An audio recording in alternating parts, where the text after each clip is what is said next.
तर रामराम मंडळींनो, मी तुमचा दोस्त आणि होस्ट अभिनंदन स्वागत करतो तुम्हा सर्वांचं आपल्या यूट्यूब चॅनलवर, ज्याचं नाव आहे कुबेर मराठी. सो मित्रांनो, आज आपण एका ETF बद्दल चर्चा करणार आहोत.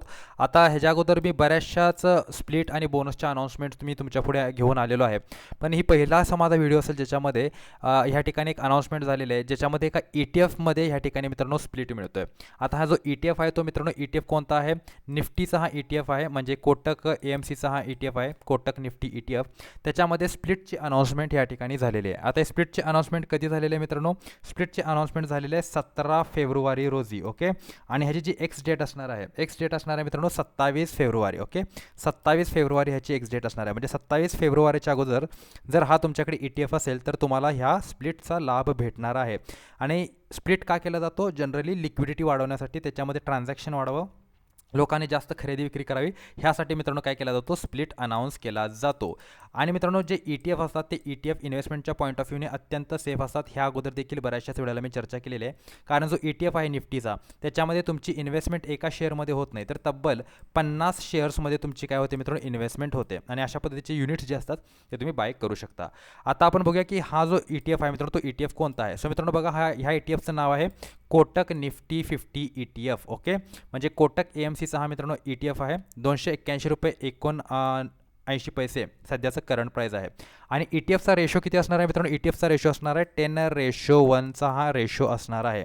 म्हणजे जर तुमच्याकडे सपोज करा एक ETF असेल, ओके, तर एक्स डेट नंतर त्याचे किती होतील? ह्याचे होतील मित्रांनो 10 ETF. म्हणजे क्वांटिटी जी असणार आहे ती होणार आहे 10. आणि व्हॅल्युएशन जे आहे ते व्हॅल्युएशन सेम राहील. म्हणजे 281 रुपयाचं व्हॅल्युएशन राहील तुमच्या 10 क्वांटिटीचं. फक्त काय होईल? एका ETFचं प्राईस जे की अगोदर 281 रुपये होतं ते किती होईल आता? 28 ते 29 रुपयांच्या दरम्यान ह्या ठिकाणी होणार आहे. ओके, सो अशा पद्धतीचा मित्रांनो स्प्लिट असणार आहे. आता जर तुम्ही लॉंग टर्मचा परफॉर्मन्स बघितला त्याचा, तर लॉंग टर्मचा परफॉर्मन्स कसा आहे बघा. आता जर तुम्ही बघितलं तर ह्यामध्ये मध्यंतरी एकदा माझ्या मते कदाचित स्प्लिट झाला असेल मे बी. ओके, पण लॉंग टर्मचा जर तुम्ही परफॉर्मन्स पाहिला तर लॉंग टर्मचा परफॉर्मन्स ह्याचा चांगलाच आहे मित्रांनो. ओके, 152 रुपये होता 5 वर्षांअगोदर मित्रांनो, आणि आता 85% ग्रोथ 5 वर्षांमध्ये आपल्याला पाहायला मिळालेली आहे. अर्थातच जे निफ्टीचे रिटर्न्स असतात तेच रिटर्न्स तुम्हाला ह्या ठिकाणी रिफ्लेक्ट होतात. पण माझं असं म्हणणं आहे की जर तुम्हाला शेअर मार्केटमध्ये सेफली इन्व्हेस्ट करायचं आहे, जास्त रिस्क घ्यायची नाही आहे, तर ETF मित्रांनो अत्यंत काय आहेत? बेस्ट ऑप्शन आहेत. सो जर तुम्हाला ह्या बोनसचा स्प्लिटचा लाभ घ्यायचा असेल तर तुम्ही ह्यामध्ये इन्व्हेस्टमेंट करू शकता. आणि काही हरकत नाही मित्रांनो, जरी स्प्लिट झाला हा 27 तारखेला, ओके, तर त्यानंतर सुद्धा तुम्ही ह्याच्यामध्ये इन्व्हेस्टमेंट करू शकता. फक्त इतकंच होणार आहे की ह्याच्यामध्ये काय होणार आहे? जे ETF आहे त्याचे तुकडे होतील आणि त्याची व्हॅल्युएशन कमी होईल. ओके, 281 रुपये जी आता पर युनिटची प्राईस होती 281-82 रुपये, ती आता फक्त 28 रुपये ते 29 रुपयांच्या दरम्यानच राहणार आहे. सो मित्रांनो, आशा करतो हा व्हिडिओ तुम्हाला आवडला असेल. व्हिडिओ आवडला असेल तर व्हिडिओला तो लाईक करा, शेअर करा, चॅनलला सबस्क्राईब करा.